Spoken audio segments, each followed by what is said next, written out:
Justice കർണന്റെ നിലപാടിനെ വിമർശിച്ച് സുപ്രീം കോടതി. കോടതിയിൽ പ്രസ്താവനകൾ നടത്തരുതെന്ന് കോടതി. മാപ്പ് പറയാൻ തയ്യാറാണെന്ന കർണൻ കോടതിയുടെ പ്രതികരണം. കൂടുതൽ വിശദാംശങ്ങളുമായി എം സന്തോഷ് ചേരുന്നു. സന്തോഷ്, കർണനെതിരെ ശക്തമായ നിലപാടിൽ സുപ്രീം കോടതി സ്വീകരിക്കുകയാണോ?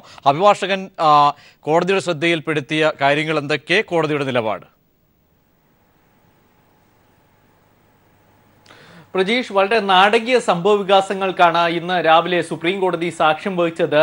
തലാഖ് സംബന്ധിച്ചുള്ള വാദം കേൾക്കാനായി 5 അംഗ ഭരണഘടനാ ബെഞ്ച് ഇരുന്നപ്പോൾ കർണന്റെ അഭിഭാഷകൻ എത്തി. അദ്ദേഹം ഈ കർണനെതിരായി അറസ്റ്റ് വാറന്റ് റദ്ദാക്കണമെന്നും കർണൻ മാപ്പ് പറയാൻ തയ്യാറാണ് എന്നും കോടതിക്ക് മുമ്പിൽ അറിയിച്ചു.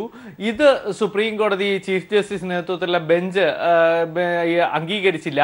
കാരണം മാപ്പ് പറയണമോ വേണ്ടോ എന്നത് കർണന്റെ ആവശ്യം. പക്ഷെ അക്കാര്യം രേഖാമൂലം എഴുതിത്തരിക, അല്ലാതെ എല്ലാ ദിവസവും ഇവിടെ വന്ന് ഇങ്ങനെ പരാമർശങ്ങൾ നടത്തുകയല്ല വേണ്ടത് എന്നായിരുന്നു ജസ്റ്റിസ് മറുപടി നൽകിയത്. തുടർന്ന് കർണന്റെ അഭിഭാഷകനെ ശകാരിക്കുകയും ചെയ്തു. നേരത്തെയും ഇക്കാര്യം കർണന്റെ അഭിഭാഷകനോട് പറഞ്ഞിട്ടുള്ളതാണ്. പരാമർശവുമായി വരരുത്, മാപ്പുണ്ടെങ്കിൽ അത് എഴുതി രേഖാമൂലം രജിസ്റ്റർ ചെയ്യുക, അത് കോടതി പരിഗണിക്കും, അല്ലാതെ ഇത്തരം പരാമർശങ്ങളുമായി വരുന്നത് അംഗീകരിക്കാനാകില്ല എന്ന് തന്നെ വ്യക്തമാക്കുകയും ചെയ്തു. കാരണം കഴിഞ്ഞ വെള്ളിയാഴ്ചയും ഇത്തരം ഒരു സംഭവം ഉണ്ടായി. അന്നും ജസ്റ്റിസ് കർണന് വേണ്ടി ഹാജരാകുന്ന അഭിഭാഷകൻ മാത്യൂസ് ജെ നെടുമ്പാറ ഇതേ ആവശ്യം സുപ്രീം കോടതിക്ക് മുമ്പിൽ പരാമർശിച്ചു. അന്ന് സുപ്രീം കോടതി പറഞ്ഞത് രാവിലെയും ഉച്ചയ്ക്കും വൈകുന്നേരവും ഇതേ ആവശ്യവുമായി വരണ്ട, നേരെ തങ്ങളുടെ മാപ്പപേക്ഷ രേഖാമൂലം എഴുതി സുപ്രീം കോടതിയിൽ ഫയൽ ചെയ്യുക എന്നതായിരുന്നു. എന്നാൽ അത് അംഗീകരിക്കാതെ കാരണം വീണ്ടും ഇത്തരം ഒരു അപേക്ഷയുമായി എത്തിയതാണ് സുപ്രീം കോടതിയെ ചൊടിപ്പിച്ചത്. എന്ന് മാത്രമല്ല, കഴിഞ്ഞ ദിവസം കർണന്റെ അഭിഭാഷകൻ മാധ്യമങ്ങൾക്ക് നൽകിയ ചില പ്രസ്താവനയിൽ കർണൻ ഒരിക്കലും മാപ്പ് പറയാൻ തയ്യാറല്ല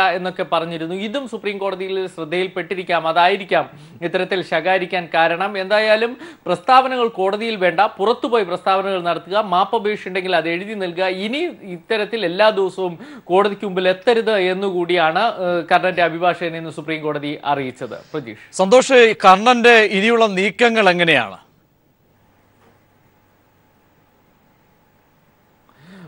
പ്രജീഷ്, കർണൻ ഇനി നിയമപരമായി മറ്റു മാർഗങ്ങളൊന്നുമില്ല. സ്വാഭാവികമായ അദ്ദേഹത്തിന്